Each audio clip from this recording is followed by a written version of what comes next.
Hello, welcome back to another um, video, I guess. It's another Bible reading. Hopefully, I get it out in time. Shouldn't take too long to get it all done, but you know how it is. Maybe some of you know how it is. I don't actually know, but it does take time. Um, But today we're in Genesis 6, and it starts off with saying wickedness in the world. So that's kind of the chapter. It's like a story section within a chapter type of deal. So it says when human beings began to increase in number on the earth, and daughters were born to them. The sons of God saw that the daughters of humans were beautiful, and they married any of them they chose. Then the Lord said, My spirit will not contend with humans forever, for they are mortal. Their days will be 120 years, which is kind of, I don't know, interesting to think about. Because I don't know if it was before or if it was or if it is after this, but they lived longer than that. They were like 800, 900, 700 years, and it was all pretty cool. But now we barely make it to 100, so just like after it came down to this part, 120 years was the normal. And just further on we got, the further, like, the less healthy we are from other stuff that it's in the foods, like just all that fat. It's just not good.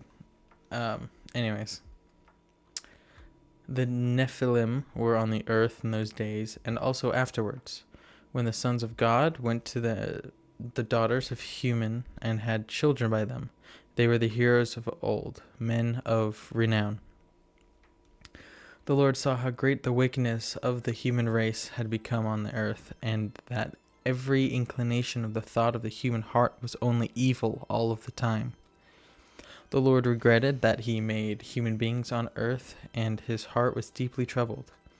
So the Lord said, I will wipe from the face of the earth the human race that I've created, and with them the animals, the birds, and the creatures that move along the ground, for I regret that I have made them. But Noah found favor in the eyes of the Lord. So it was before this when they mentioned like how old they used to get, but now we're onto the flood. And at this point, you might be thinking, oh, okay, well, how bad could it be? All of this evilness, like there was no good at all. Think about like all of the evil stuff that you could do, and that's what they would do all of the time. So it's just constant evil. No, like, hey, I don't know, let me hold that door for you. Type of stuff. There was nothing like that. But Noah found favor in the eyes of the Lord, which meant that he would have been given a second chance. Noah and the flood. This is the account of Noah and his family. So this is like him and his family, I guess, maybe. I don't know. Probably not. Never mind. Noah was a righteous man, blameless among the people of his time, and he walked faithfully with God. Noah had three sons, Shem, Ham, and Japheth. I could be wrong, but apparently the Shem line is completely just gone now, so it's just you're either a descendant from Ham or Japheth, which is pretty interesting to think about. But it goes on to say, now the earth was corrupt in God's sight and was full of violence. God saw how corrupt the earth had become, for all the people on earth had corrupted their ways.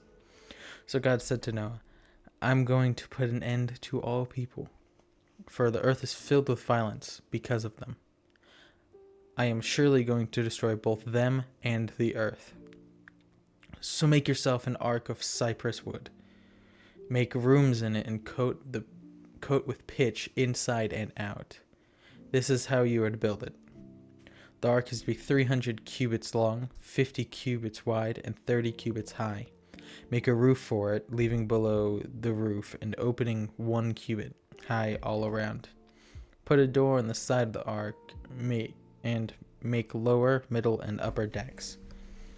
I'm going to bring floodwaters on the earth to destroy all life under the heavens, every creature that has the breath of life in it. Everything on earth will perish, but I will establish my covenant with you, and you will enter the ark. You and your sons, and your wife and your sons' wives with you. You are to bring into the ark 2 of all living creatures, male and female, to keep them alive with you. 2 of every kind of bird, of every kind of animal, and of every kind of creature that moves along the ground will come with you to be kept alive, or will come to you to be kept alive. You are to take every kind of food that is to be eaten and store it away as food for them, or for you and for them. And Noah did everything as God has commanded. So, it might be in the next one, but it will go on to say that all of the clean animals, so like goats and stuff, all of the like sacrificial animals that they used to use, and all of the animals that they would use as food, they kept more than 2. So I think it says that they brought like 7 females and a male, so they could just keep producing food. Although, I don't know, maybe I'm wrong. I don't know. I haven't studied Genesis in like the full extent, although I should have.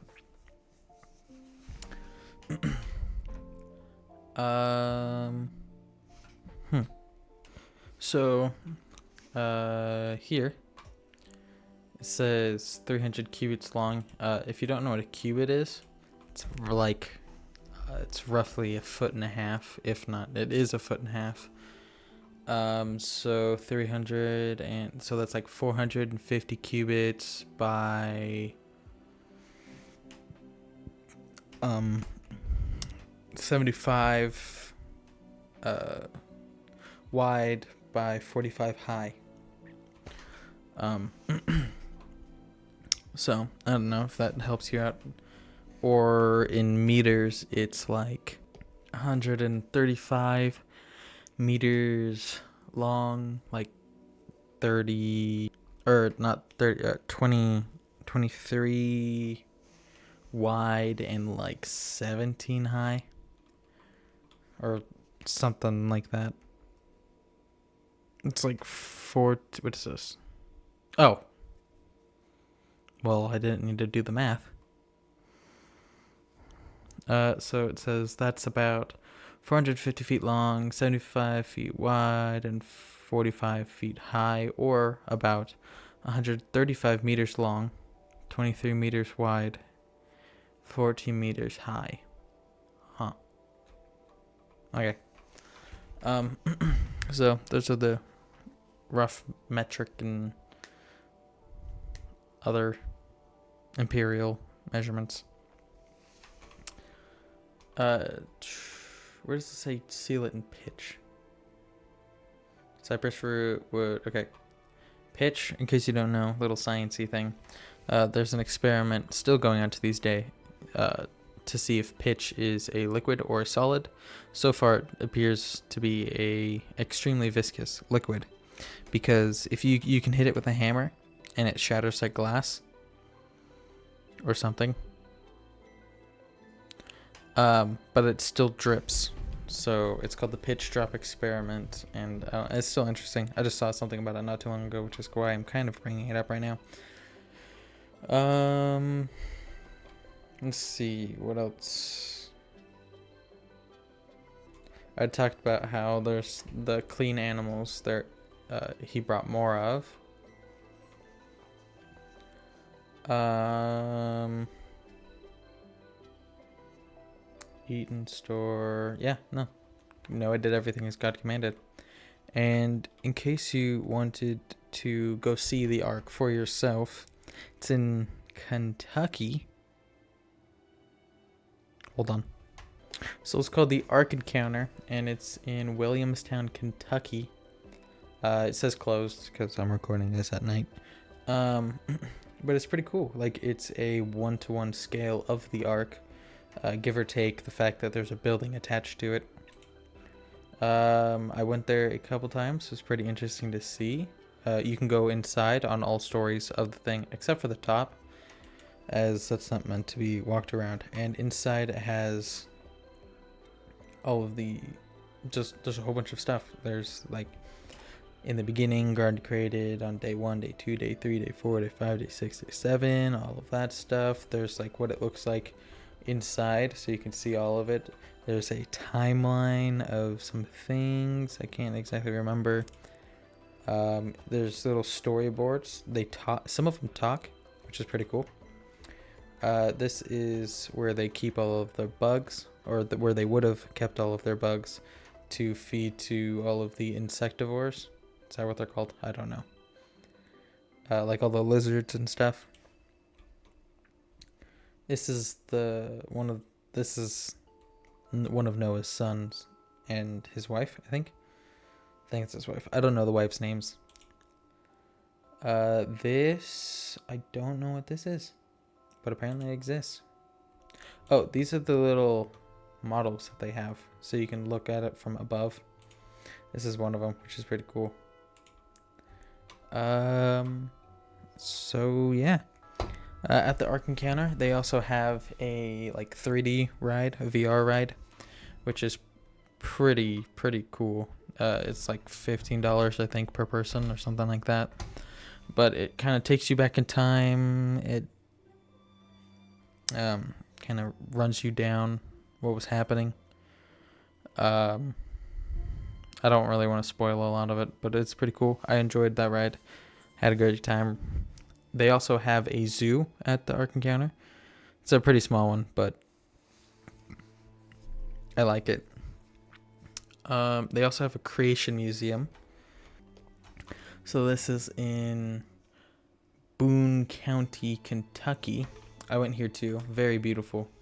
There is a zip line right here, I believe, and it takes you from one side to the other, and it's pretty dope. I didn't get to do it, but you know what? That's fine. There's just a whole bunch of gardens and stuff. There's a dinosaur for some reason. There's a lot of dinosaurs. This is one of the miniature models that they have. There are dinosaurs. It talks about it, like how they would have gotten onto the Ark, which on the Ark, it tells you how they would have gotten onto the Ark, how they existed and stuff. I was kind of hoping that it would have showed more, but this is Noah sacrificing to God, I guess, after the flood, because something, I don't know. This is the last one. This would be Adam and Eve, I think. I don't know. There's a lot of stuff. The Creation Museum is more based on like Genesis 1. Genesis 1:1. So then Ark Encounter is the Ark. So what we're kind of going through right now. Pretty great place. Really enjoyed it. Loved going there. Can be kind of expensive because I think you can do like a dual feature ticket thing. So I can't give an exact amount of prices, although it does say here the Creation Museum tickets, oh, here we are $50. That's from the official site, which if we go back, tickets here are $64.12. There are like discounts. I think maybe they do military. I can't say that for sure, but I know they do senior citizens and like youth discounts. So like children, I think it's under 8. I don't quote me on that. They're not too far away from each other. The Ark Encounter and the Creation Museum. They're like a 30-minute drive from each other. Pretty good. Great time. Enjoyed it all. My favorite part was the Creation Museum garden area. So this is actually outside. And it's just a long walk. There's also a petting zoo here, but it's just a long walk, and it kind of shows you everything. Not, I wouldn't say every plant, because that's not possible. Even though I wish it was. Wish it was. It'd be nice to do something like that. But anyways, sorry, keep getting distracted. You just go look at plants. It tells you a whole bunch of stuff about the creation inside this building. But if you go outside, it's really just looking at plants. There's a giant rope bridge, which is pretty cool. Let's see. Oh, I don't. Is there a way to? No, there's not. Okay, well, somewhere here-ish, there's like a rope bridge. That, I don't know what that's about. But there's a rope bridge. Pretty cool. This is the Eden Animal Experience. You can... I think there's some shows that goes on doing that. Like, bring out like birds and stuff. Snakes, lizards, frogs, toads, all that good stuff. But, yeah. Whoa. I meant to go over here and fix this. Okay. Well, that's it. Enough talking about Creation Museum. If you enjoyed, leave a like. If you didn't, also leave a like. Because why not? Leave down a comment. Let me know if you have been to the Kentucky, if you want to the Creation Museum or the Ark or both. Which one was your favorite? Or if you want to even go there and check this out. Even if you're not like a Christian or a believer, it's still pretty neat to go check out.